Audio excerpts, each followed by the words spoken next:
What's up? Brandon Lilly here. Got a question today at lilytraining@yahoo.com. The question that came in is, how do you properly peak for a powerlifting meet and know that you're not going to go in overtrained? It's a lot to answer because, really you need to look at your training before the meet or before your meet cycle. And I usually like to have people run 10-week cycles.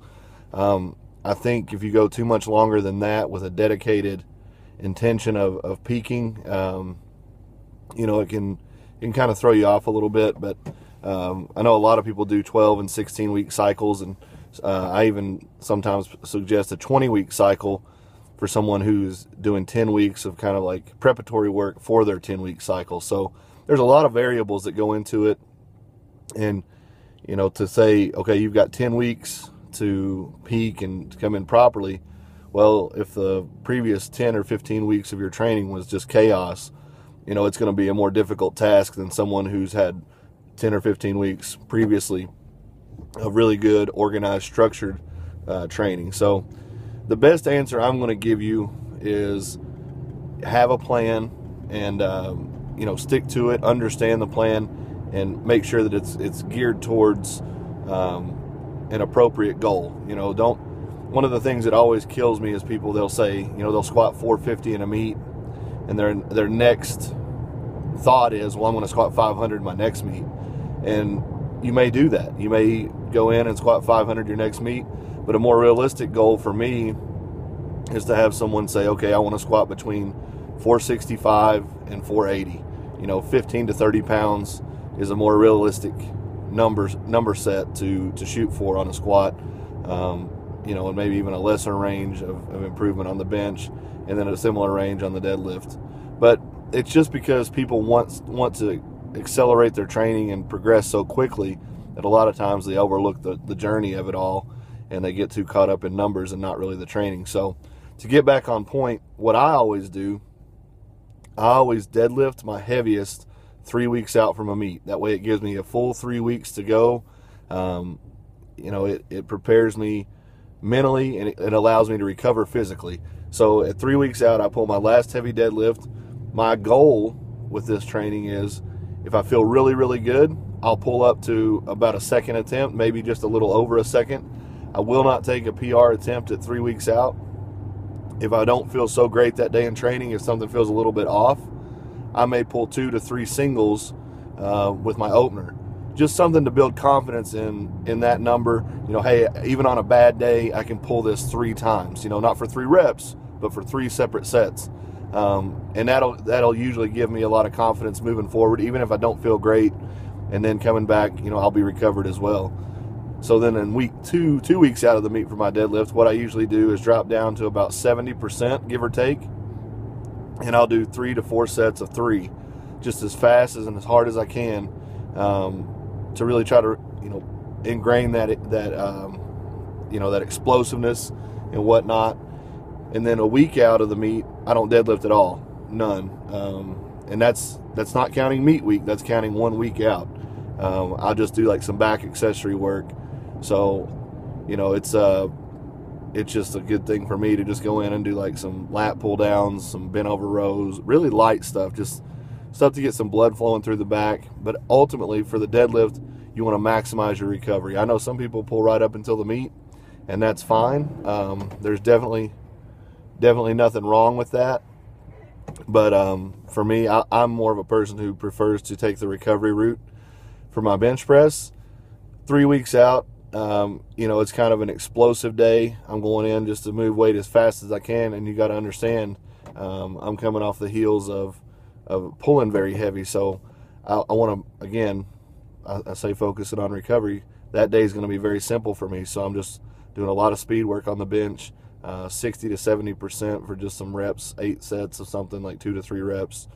And 2 weeks out, what I'm going to do is I'm going to work up to, about 85% or so, do a couple sets of 2, maybe 3 sets of 2, and then maybe go up to around 90% with a slingshot or something like that.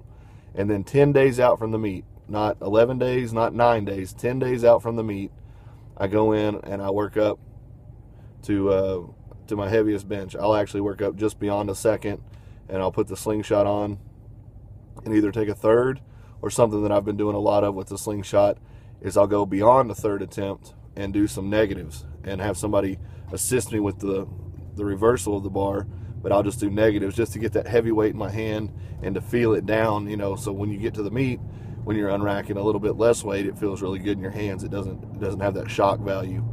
For my squat, 3 weeks out is a repetition day. What I like to do is about 70%, 5 sets of 5, go in and get a good leg pump, followed up with some pause squats for explosiveness with about 65%, and just really come out of the hole as fast as I can, try to mimic that I'm jumping. 2 weeks out is when I take my heaviest squat, and I don't work up to a second on my squat because, you know, I'm more focused on trying to get as maximum recovery as I can. So what I'll do is I'll work up to my opener and do a double, and then I'll do another set of a double with my opener. So that builds extreme confidence. If I know going into the meet I can do 2 sets of 2 with my opener, I'm feeling really good, and I really, you know, have the confidence that my second attempt is definitely going to be there, and then the third attempt is kind of a, you know, it's a kind of a roll of the dice for me, because I always go for a 5-pound PR on my second attempt. I don't recommend that necessarily for younger lifters. I recommend to build your momentum and go for PRs on your third. But for me, at the point in my career that I, you know, am at, I want to get the small PR, secure that, and if there's anything left, take it on my third. So that's really how I do it. On my second, 2 weeks out. 1 week out, I go in, work up to 50% of my planned third attempt. So if I want to plan an 800-pound squat, I'll go up to 400 pounds, do 3 sets of 3 right there. Just something to get some blood flow in. Again, not tax my system too much. And then the week of the meet, what I usually do is Monday I'll go into the meet or go into the gym, and I'll do just a full body workout, you know, a circuit type training, as fast as I can go, 30 minutes, pump everything up as much as possible.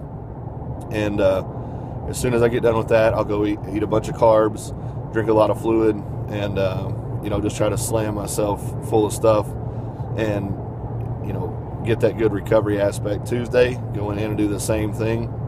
Wednesday is usually a down day for me. If we compete on Saturday, Thursday is usually a travel day, so I can weigh in on Friday morning. Friday, right after weigh-ins, I take in a carb meal, a lot of fluid, a little bit of protein, and I go to the gym and I do another pump workout. Again, it's not anything that's going to tax you. It's just something to break a sweat, and it's going to tell your body, okay, I'm relieving myself of water, so I need to start retaining water. And that's one of the tricks that I've picked up over the years to really help myself, you know, become a better lifter. So that's kind of how I do it. There are a lot of recommendations that I can give for younger lifters that are probably a little bit different, but the specific question was, how do I peak?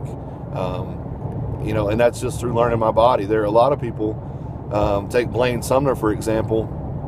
He squatted a maximum every single week on end. So I think just one down week for him would be ideal as far as, you know, a recovery phase. But for me, I just like to maximize recovery. I believe it helps you overall, and also by the time that I get to the meet, I haven't really lifted heavy weights in about 10 days. So I'm really excited to get back under the bar. I'm really aggressive, and I feel good. So hope that answers your question. Hope that gives you some ideas to think about. I know a lot of other guys put some information out there about how they peak. So, you know, try some things out, see what works for you. There's no one way is the best way. The best way is the way that you find that works best for you. So thank you guys for your questions. Send them to lillytraining@yahoo.com. That's LILLY training@yahoo.com. Please subscribe and please share this. Thanks a lot, and I'll see you tomorrow.